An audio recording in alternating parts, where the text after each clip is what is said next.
Mati. Yan. Yun. Magkano? Ha? 70 ata. Ano? Ito po agad. Nagpabili ba si Ate Arlene? Ako din, isa. Ha?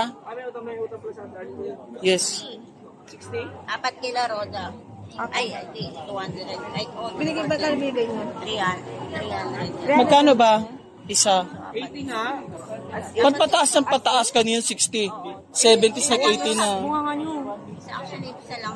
Dalawa lang yung sabi. Ulit. Dalawa lang, tapos sa'yo. Isa lang. Isa rin sa'yo. Isa lang pero 60 lang ha, wag yung 80. Ay, ano ba yung 80? Yung 80 na lang yung binili ko. 60 ayun o nakalagay. Ayun o.